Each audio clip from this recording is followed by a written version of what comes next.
हजारों फुट ऊंचे पहाड़ या फिर हजारों फुट गहरी खाइयां, न पेड़ पौधे, न जानवर, न पक्षी, हड्डियों को गला देने वाली ठंड।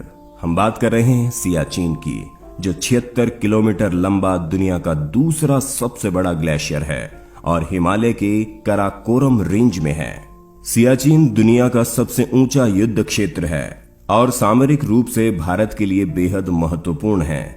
यह ऐसा युद्ध क्षेत्र है जहां दुश्मनों की गोलीबारी से ज्यादा मौसम की मार से सैनिकों को जूझना पड़ता है। हम यहाँ सियाचिन में भारतीय सेना के जवानों की जिंदगी के बारे में बताने जा रहे हैं, जिसके बारे में आपने शायद कल्पना में भी नहीं सोचा होगा।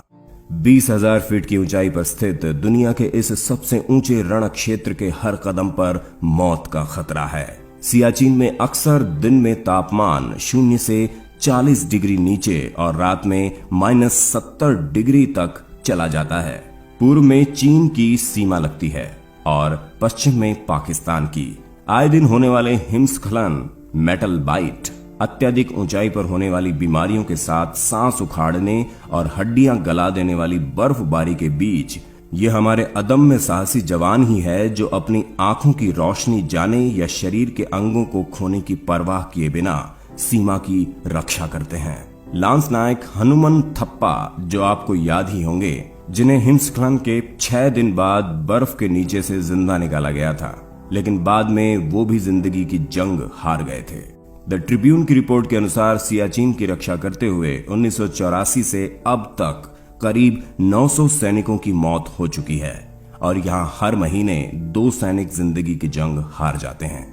सियाचिन ग्लेशियर में भारतीय फौज की करीब 150 पोस्ट है, जिनमें करीब 10,000 फौजी तैनात रहते हैं।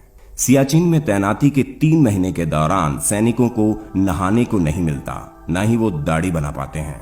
हर रात अपनी चौकी के सामने से उन्हें बर्फ हटानी पड़ती है, क्योंकि बर्फ नहीं हटाई जाए तो बर्फ के दबाव से जमीन फटने का खतरा रहता है। आप खाना पीना छोड़ सकते हैं, आपको नींद न आने की बीमारी हो सकती है, यही नहीं आपकी याददाश्त भी जा सकती है। पीने के लिए बर्फ पिघलानी पड़ती है।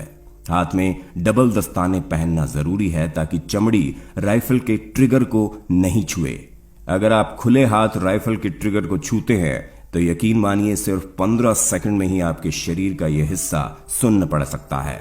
इस तरह की गलती भारी पड़ सकती है और ये इतना खतरनाक है कि आपको शरीर का यह हिस्सा गंवाना भी पड़ सकता है। रात में टेंट में सोते समय हर 1 घंटे में संतरी सभी जवानों को जगाता है ताकि कम ऑक्सीजन के कारण कोई मर ना जाए।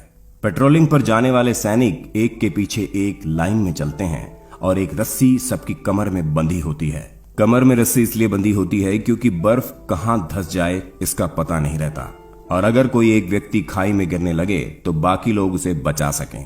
हालात इस कदर खराब होते हैं कि आप यहाँ ठीक से बोल भी नहीं सकते। यहाँ टूथपेस्ट भी जमकर बर्फ बन जाता है। अब आप समझ गए होंगे कि सियाचिन में रहकर ड्यूटी करना कितना मुश्किल और तकलीफ देह है। सियाचिन में बर्फीला तूफान करीब 3 सप्ताह तक रह सकता है। बेहद कम समय में यहाँ हवा की रफ्तार 100 किलोमीटर प्रति घंटा पकड़ सकती है। जिस समय तूफान चल रहा होता है, सैनिक बेलचा लेकर बर्फ हटाने में जुटे होते हैं। जी हाँ, अगर वो ऐसा नहीं करेंगे तो जल्दी ही चौकी इतिहास में तब्दील हो सकती है।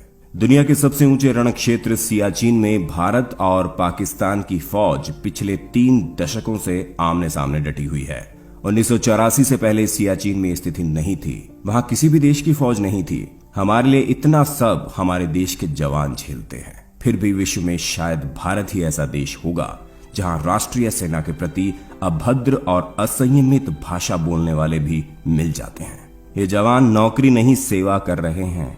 इसलिए हमारा आपसे अनुरोध है कि चाहे इस वीडियो को लाइक या शेयर ना करें, लेकिन हमारे देश के सैनिकों का सम्मान सच्चे दिल से जरूर करें, क्योंकि वो अपनी जान हर पल खतरे में डालकर वहां तैनात रहते हैं ताकि हम चैन की नींद सो सकें। किसी गजरे की खुशबू को महकता छोड़ आया हूँ, मेरी नन्ही सी चिड़िया को चहकता छोड़ आया हूँ। मुझे सीने में अपने तू लगा लेना ऐ भारत माँ, मैं अपनी माँ की बाहों को तरसता छोड़ आया हूँ। जय हिंद।